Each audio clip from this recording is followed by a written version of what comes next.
Hello and welcome to this episode of DePress Room. My name is Amal Chowdhury and today we will be talking about how the Asia Pacific region is facing the brunt of climate change.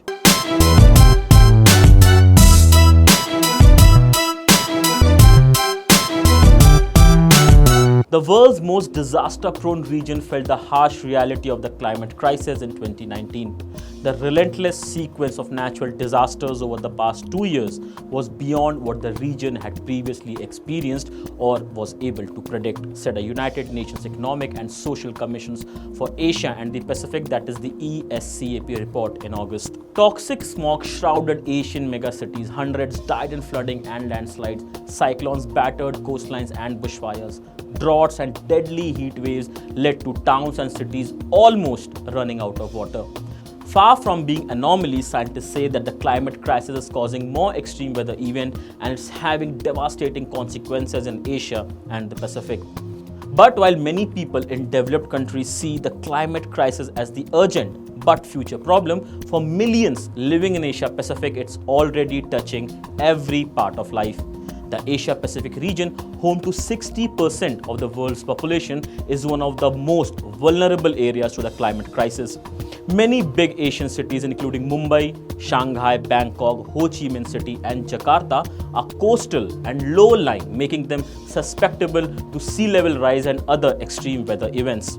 Increasing greenhouse gas emissions, warming temperatures, melting glaciers, and disappearing ice sheets could cause sea levels to rise more than 2 meters by the end of this century if emissions continue unchecked, a study released in May found. A rise of 2 meters would displace 187 million people, mostly from Asia, and swamp major cities such as Shanghai. Another study suggested that in Southeast Asia, parts of southern Vietnam and Bangkok could be underwater by 2050.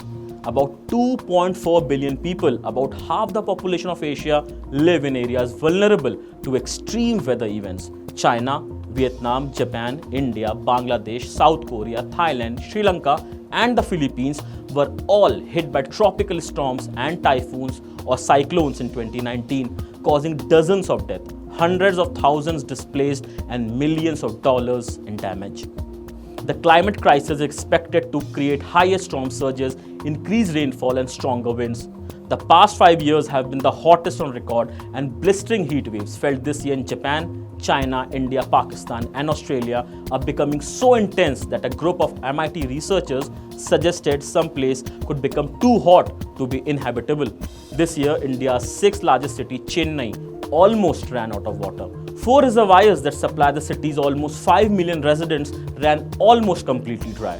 People queued to fill up cans of water across the city, and hospitals had no water for operations or sterilizing equipment. The world is now 1.1 degrees warmer than it was at the beginning of the Industrial Revolution, and under current scenarios, carbon dioxide emissions will need to fall by 7.6% every year in the next decade. Yet, emissions are still going up. Those impacted by the crisis in Asia don't have another decade for the rest of the world to get this right. So my friends, this is the right time to wake up to the call of the Mother Nature before it's too late. So this is it from this episode of DePress Room. For more such videos, keep watching MyNation.